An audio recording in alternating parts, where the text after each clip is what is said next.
Hi, it's Chris Thompson from eResearch at PDAC 2026, and I'm here with Ian Foreman from Supreme Critical Metals. How are you today? I'm doing fine, thanks. So let's start off. You had a news release today, so let's start off with that because it's timely information. Yeah, thanks, and thanks for this opportunity. We announced today the acquisition of a second project in Nevada. It's called the Gator Project, and it's in the Battle Mountain area, which is a very fertile part of Nevada, and there's lots of producing and ex-producing mines in the region. It's got compelling geochemistry structure, it's got the ingredients, the right host rocks, and we're excited to get exploring on it. Is it something that's had some historical work on before, or some grab samples that intrigued you, or what made you pick up that property? It's the fact that it has never been drilled is intriguing.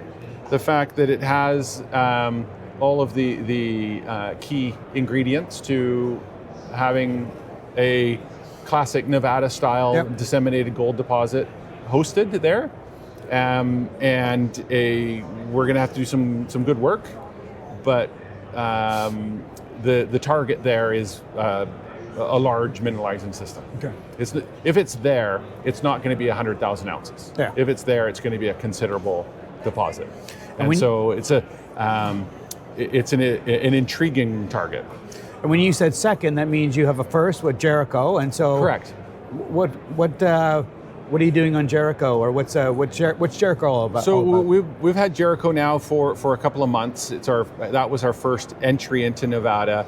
Very different than a lot of other deposits in Nevada, being that it's the far eastern side of Nevada, and it's more of a classic low sulfidation epithermal system. So these are just the gold-silver veins. And one of the many things that I like about this project is that you can see the veins on surface, and you can trace them for one vein for over a kilometer, one vein for 500 meters, and there's 4 or 5 veins within a kilometer width, and we've got good sort of initial gold and silver numbers, and it's never been drilled before either.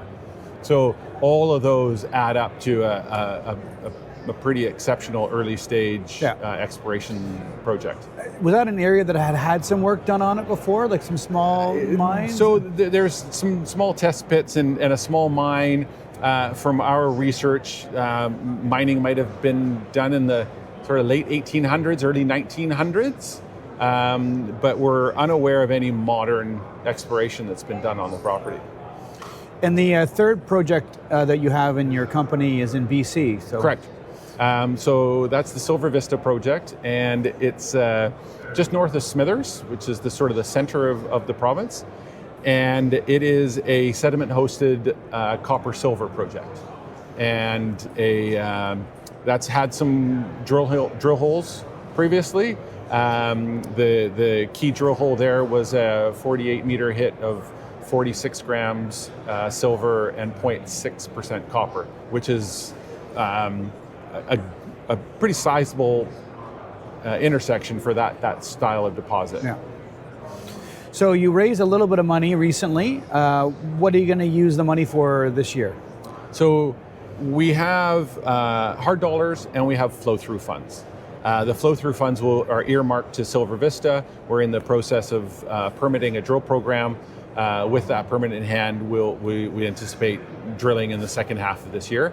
And there's sufficient funds right now for early stage first pass work on both Gator and Jericho. So as an investor, what sort of news flow should they be looking for the rest of the year? We anticipate quite a lot of news flow now that we can get going. We'll be moving forwards on as I had mentioned, the permitting on Silver Vista, and where we'll be doing a drill program. We anticipate drill program. And then in Nevada, we'll have some follow-up sampling at Gator, mapping, geophysics.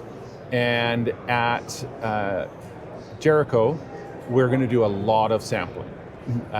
We've got a great map, and now we're going to follow up with the historic sampling that was all very positive, and we're going to improve on the number of samples and hopefully be able to put a cohesive story together at Jericho. Well, for a small company with a good budget, it looks like you've got a lot of aggressive plans for the year, so I look forward to following your news, and we can do another interview later on this year. Yeah, great, thank you, and thanks for this, and we're going to be very busy. Thanks.